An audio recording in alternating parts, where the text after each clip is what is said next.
को हम लोग किस रूप में मनाते हैं? स्वतंत्रता दिवस के रूप में। आज के दिन भी हमें स्वतंत्रता मिली थी।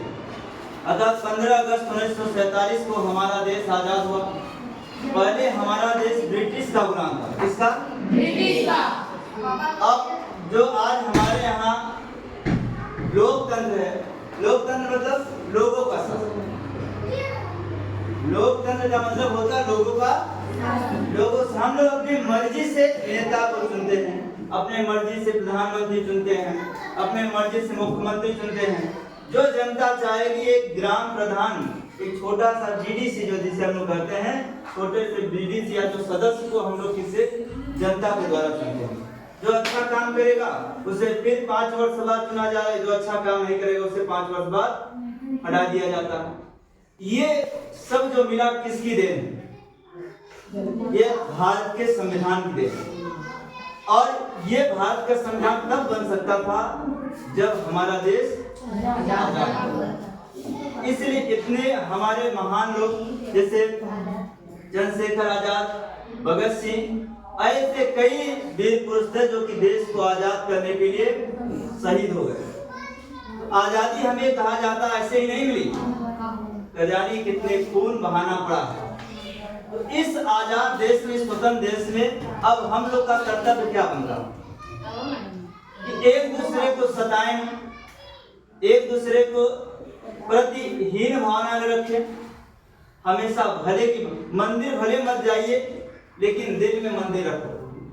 मंदिर आप भले मत जाइए लेकिन अपने दिल में क्या रखो? मंदिर रखो। अब आदमी मंदिर के घंटी बजा रहा, सोच रहा कि जाए तो इसका ऐसा कर दे, उसका वैसा कर दे। ऐसा करने का क्या मतलब?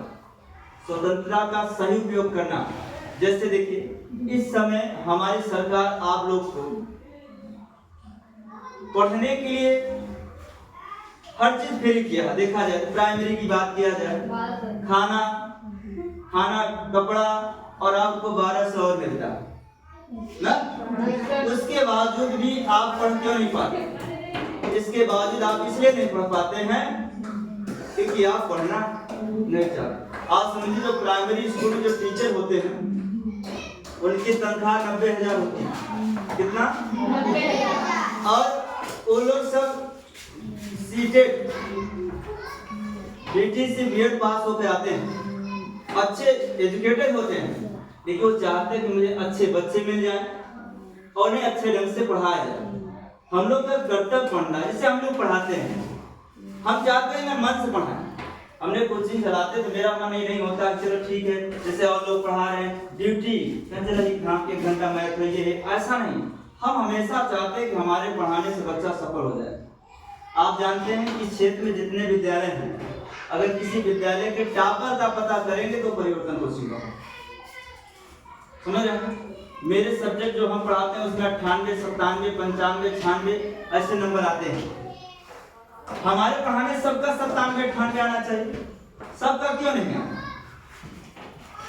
पढ़ाने वाला तो एक इंसान है ना, लेकिन पढ़ने वाले भिन्न भिन्न लोग। यही कहते हैं हुनर तो सब में है, हुनर तो सब में। किसी का छिप जाता है तो किसी का छप जाता है। आपके अंदर हुनर है, अपने हुनर को जगाओ, छिपाओ मत, छापो।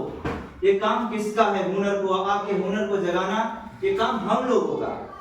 हम लोग आपके हुनर को बताते हैं कि आप डॉक्टर बनने लायक हैं, आप इंजीनियर बनने लायक हैं, आप इस क्षेत्र में जाएं। लेकिन करना किसको है? आप लोग को। हमारा आप लोग से निवेदन है, इस आजादी को हम लोग तब अच्छे से मना पाएंगे जब इस आजादी का अच्छा उपयोग करें।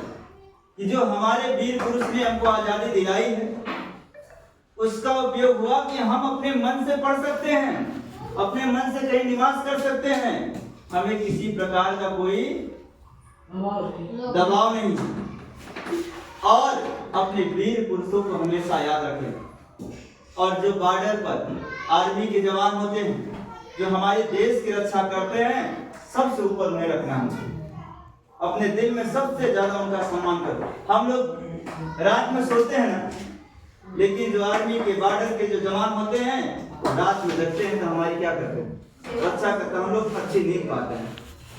तो देश के सैनिक, देश के ऐसे और जैसे प्राइमरी स्कूल हुए, सरकारी जितने भी चीजें हैं, अपने माता पिता, अपने घर परिवार, अपने नात रिश्तेदार या सभी इंसानी जीव जंतुओं को मुझे क्या करना चाहिए? सेवा करना चाहिए।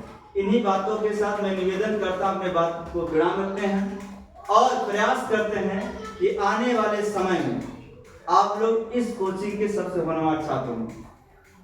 ये जिम्मेदारी आपकी है कि ईमानदारी से पढ़ना। कैसे पढ़ना? ईमानदारी से पढ़ना।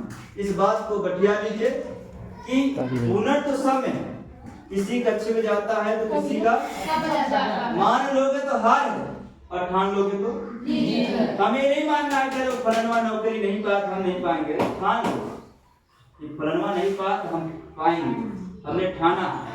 और समझ रहे हैं मेरी बात को? अब कुछ बच्चे देख के हम बता समझा रहे हैं, इसी में कुछ लोग ढोल पीट है। जैसा जिसका कोई व्यक्ति अपने संस्कार अपने संगत से ज्यादा आगे नहीं जा पाए। आपके संस्कार और संगत अच्छे होंगे, आपके दोस्त अच्छे होंगे, आपका रहन सहन अच्छा होगा तो आप आगे बढ़ जाए। अपने संस्कार को अच्छा रखना, ठीक है? और सभी लोग अपने घर जाएं आराम से। कल जब कोचिंग आए ईमानदारी से, ठीक है?